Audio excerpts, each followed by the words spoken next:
Hi Gemini, welcome to August. This is Teresa from Tarot by T. And this month, we start the month off with Mars, Uranus, and the North Node coming together in Taurus. Then we have Mercury moving into Virgo on August 5th. We have a full moon in Aquarius, which is favorable to your sign, on August 11th.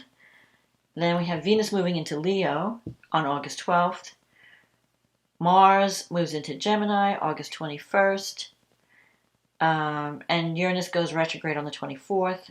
And the Sun moves into Virgo also. And we end the month with a new moon in Virgo on the 27th. So let's see what's going on with the cards, and then we'll check the astrology later. So what does Gemini need to know about love and relationships for the month of August 2022? What is going on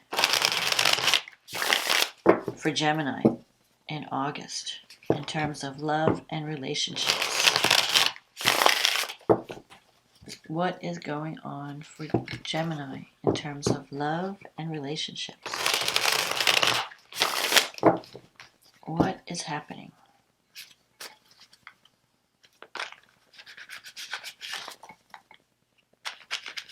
What does Gemini need to know?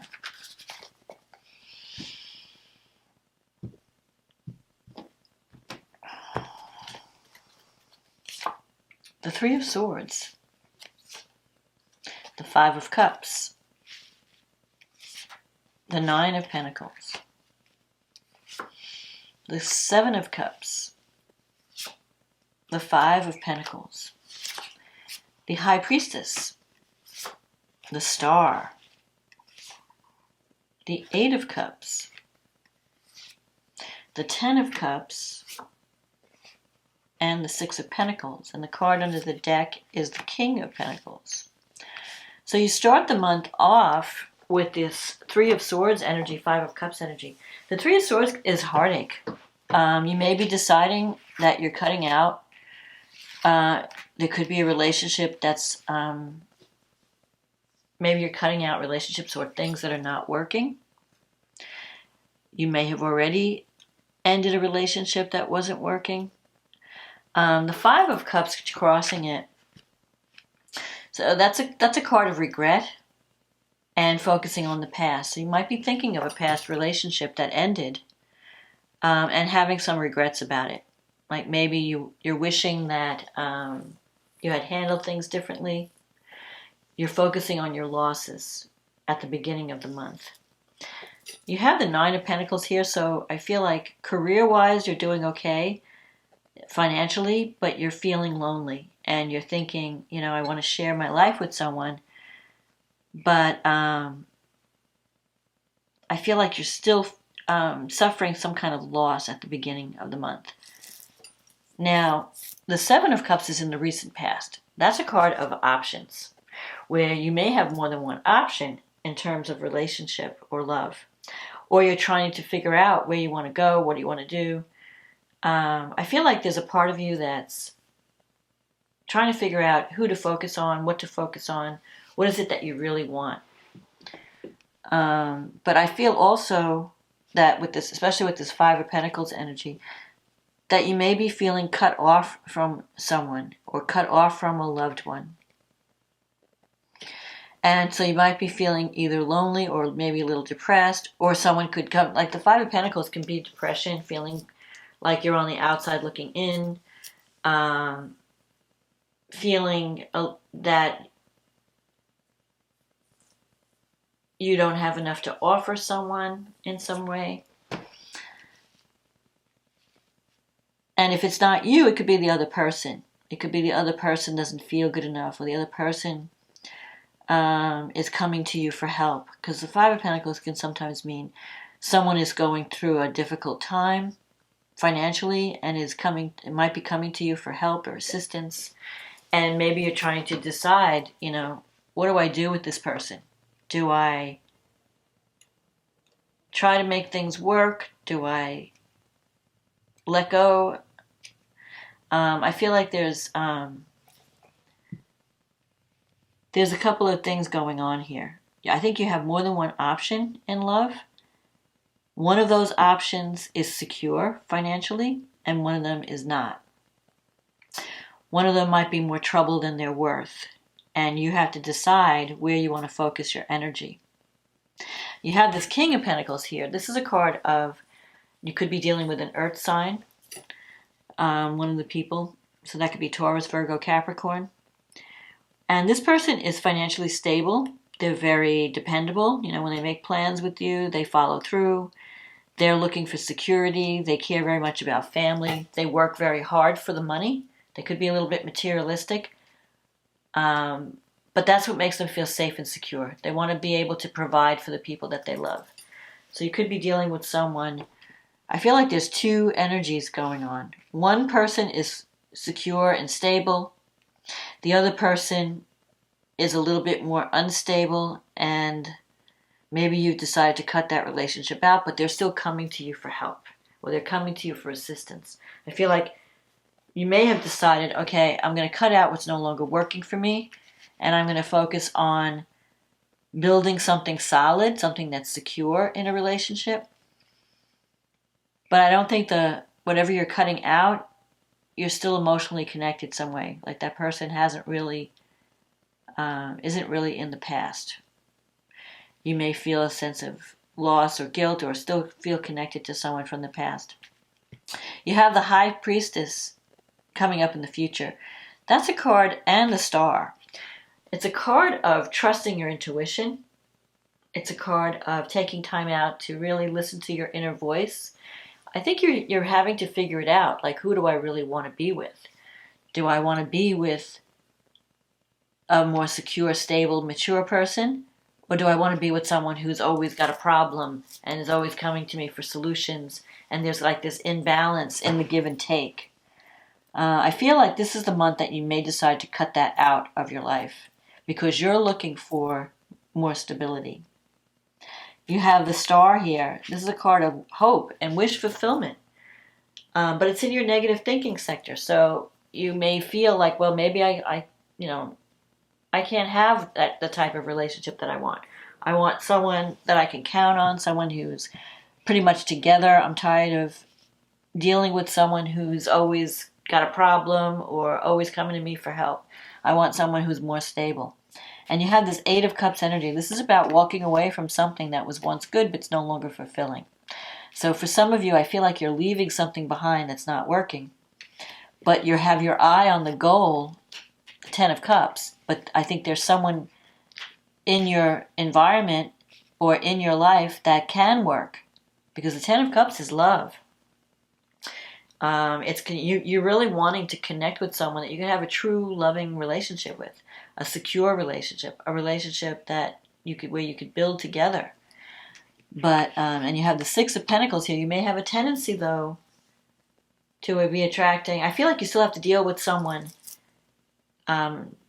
Maybe finally cut this person out who has been draining you financially or draining you in emotional ways, where they're always coming to you with a problem or coming to you for help, and you've always been there, but it's not fulfilling anymore. Like, I'm always being the one that's giving. I'm always being the one that's paying for everything.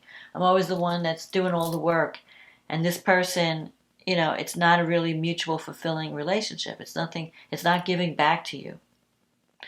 The Nine of Pentacles has the Hawk here. So I feel like there's a message coming. You may have already received it since this is in the past. And maybe you're trying to figure out what to do about it. Like, do I cut this person out for good and focus on what I want in a relationship?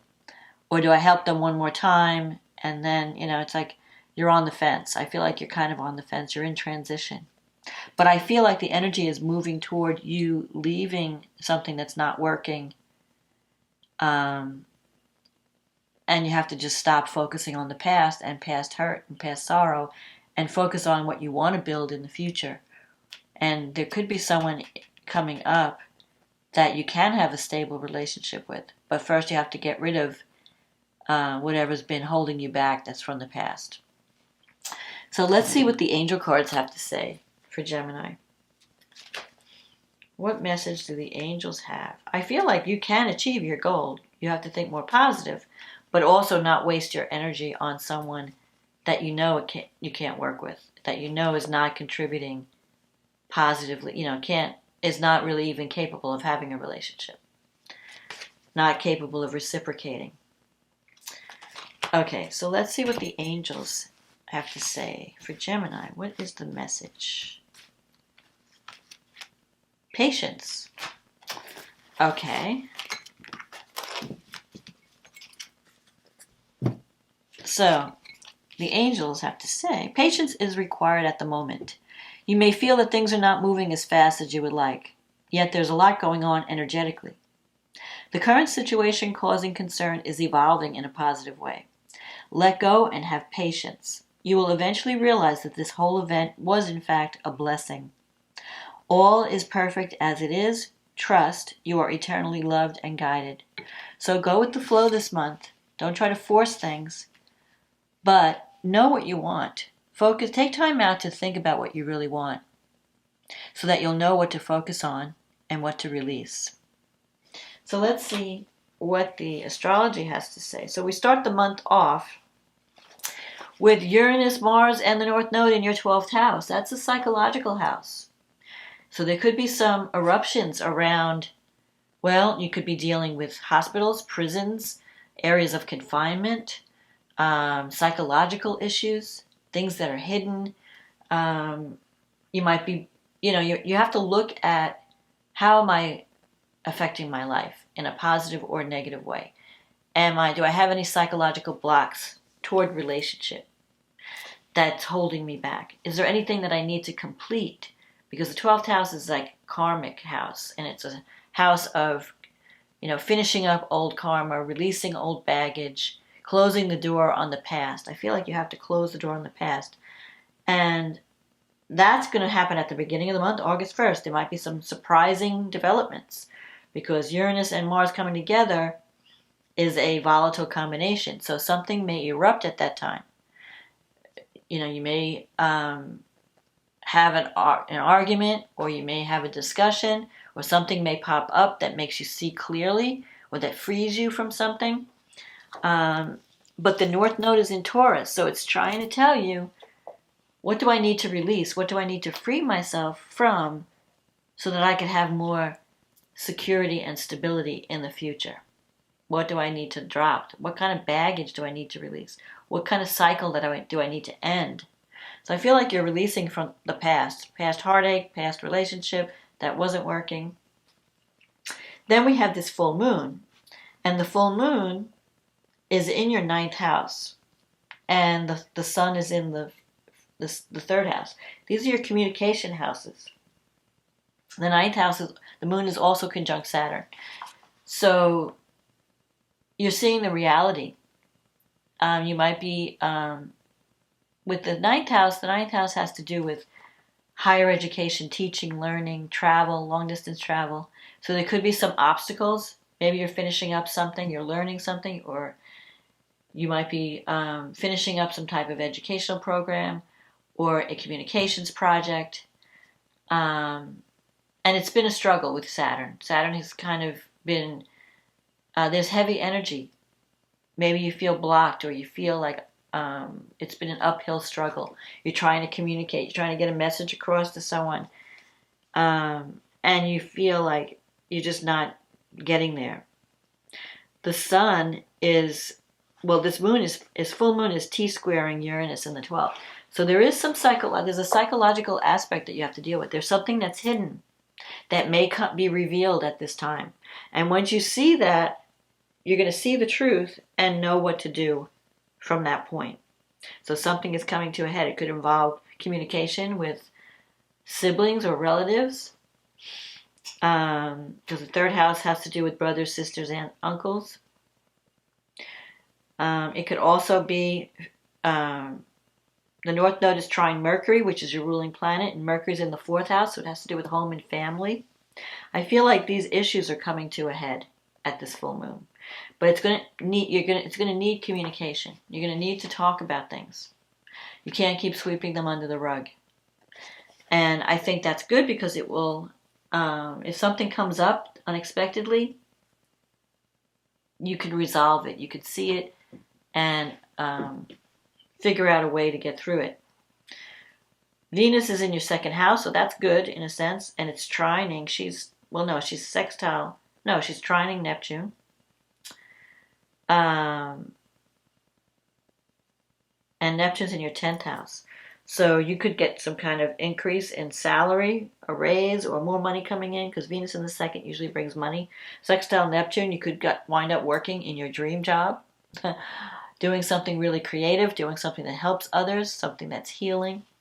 So I feel like there's healing going on with finances, with the things that you value, even with issues around self-esteem. And it's going to change the way you see yourself in the world, but the way people see you in the world, your public image. You also have Pluto in Capricorn.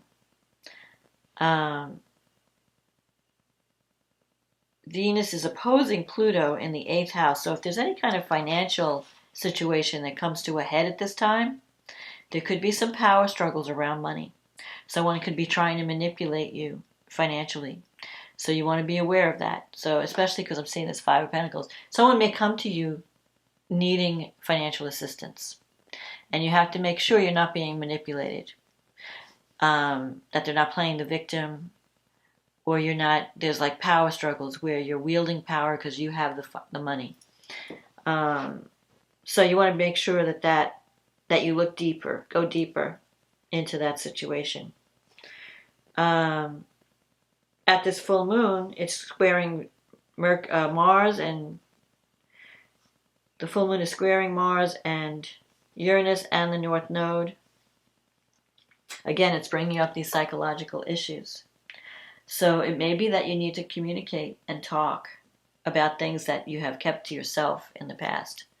Maybe you need to open up and communicate and deal with these issues. Like you might be operating from unconscious programming, and something happens that brings everything to the surface, and you realize what you need to release, what you need to close, to finish.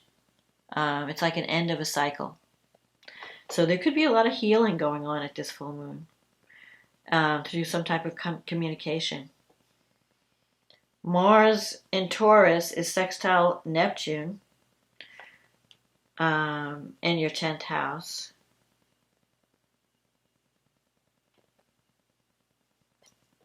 So that's good for career. But I feel like you're going to be doing also some releasing. And Mars is also squaring Saturn. You may feel blocked by authority figures when you're trying to get like you're trying to accomplish something and you're feeling blocked in some way. Where is Saturn in your chart? Saturn is in your 9th house. So if you're trying to get some type of communication project off the ground, either you're teaching something or you're learning something or you're communicating, like creating some kind of marketing plan or web-based plan, you might be up against an authority figure that may see things differently. But Mars is also trining Pluto, and Pluto's in the 8th house. So it's giving you, you feel very passionate about this. And Mars is giving you the energy to tackle any kind of, the 8th house, Mars is in your 12th house, the 8th house. The 12th and 8th houses are psychological houses. So you really have things to work out psychologically. If you're open to it, it's a time when you can confront your demons or confront the things that you do that sabotage yourself, and you can bring about healing. And that would be a good way to handle the energy. Then we have this, your ruling planet, Mercury goes from Leo into Mercury, its home sign. So that's going to be good. And then we have this new moon in your 4th house. So there's a chance to have a new beginning in your home life, in your family life. The only thing is you may be a little bit... You have Mars, at this point Mars is in Gemini, in your sign. So you're going to have a lot of energy. Mars, when it was in the 12th house, you may have felt tired. Like, I just don't have the energy. I don't have the, I just want to rest. When Mars moves into Gemini in your 1st house, you're going to feel like getting things done. And you want to have a new start. So you might be working around in the home. There might be a new beginning with family matters. And you're going to want things to happen quickly. So, but just don't rush. Don't be too forceful, because with Mars energy, you know, things may not happen as quickly as you want, and you may get frustrated because there's a square here. So Mars, though, is trining Mercury, your ruling planet, in the 5th house in Libra. Mercury's moving into Libra at this new moon. This is at the end of the month. So it goes through Virgo, and then it goes into Libra. And in the 5th house, that's very good for creativity, for communication. If you're working on a communications project, you're going to really enjoy it. If you're connecting with someone romantically, they could be a lot of fun. You could be having a lot of fun, sharing ideas. If you're dealing with any children, you might be working on some kind of communications project with your children. But Mercury in Libra, it's like kind of finding a compromise, finding the balance. You have Venus going through your 3rd house. So your relationships with siblings will get better. You're going to feel more charming, more communicative, more flirty. But you still have that square to Venus is squaring Uranus. First it's going to square Uranus, then it's going to square Saturn in the 9th, Uranus in the 12th. So, well, it's going to, not square Saturn, it'll oppose Saturn. So you may be sometimes, okay, so Venus square Uranus, there could be some surprises that pop up. Something that was hidden may come to light. You may get an unexpected communication from someone, possibly at a distance that you've been kind of estranged from, because Saturn's in the 9th house. So it would be someone far away or someone from a different culture than you. You may feel like you're cut off from that person. Like because Venus opposing Saturn, you may feel like you want to reach out to someone, but you're being blocked for some reason. So either you're physically being blocked because they blocked you, or you just feel that you have a hard time expressing love to this person. Like there's like a lot of heavy energy around a relationship at this time. And it could be because of distance, because the person's far away. But it could also be because you have a lot of responsibilities, you don't have the time, or you know you have to have a serious conversation, you're avoiding it. So that could be, Venus can have a mixed effect. On the one hand, Venus is making you more charming in your local environment, but it's also bringing up some issues that you need to deal with and get out of your comfort zone. So don't be afraid to speak up, even if you feel afraid to, of the message or afraid to reach out. It's time to speak up. Mars is in Gemini, in your sign. It's going to sextile Jupiter, and Jupiter is in your 11th house. So you have your luck this month is through friendships and the groups that you belong to. You may feel like you're starting a new project that's bringing you together with a bunch of people that are really trying to make a difference in the world. So you're finding your soul tribe at this time. And Chiron is there, so there could be some healing that has to do with friends, with a friendship. So I think that the emphasis this month is about communication, especially at this new moon, where you need to speak up and talk about whatever's gone wrong, even if it makes you uncomfortable. So don't avoid, and don't avoid facing your own shadow. We all have a shadow. It's never like one person's fault. It takes two to tango. So if there are problems in a relationship, you have to look at your part and look at, where have I contributed to any of the tension, and what can I do to see things from a different perspective. So it's not only just communicating. You don't want to blame the other person. You want to kind of just talk about it. See, what are the problems? How can we fix this? And if you can do that, I think that you can come out ahead. But there may be some shocks and surprises along the way. So just take your time, really think about what you want. Don't be afraid to communicate, and don't be afraid to release what's no longer serving you. It's time to change the habits, change the patterns, and forge a new path. So that's my forecast, Gemini. I hope you liked this reading. If it resonated with you, click on the link and just click on the like button, click on the subscribe button. This is a general reading, so it may not resonate with everyone. If you want a private reading, click on the link in the description box. It'll take you to my website. In the meantime, thank you for supporting this channel. If you're new, welcome. Hope you're enjoying the videos. And I hope you have a wonderful August, and I'll talk to you again next month. Okay, bye now.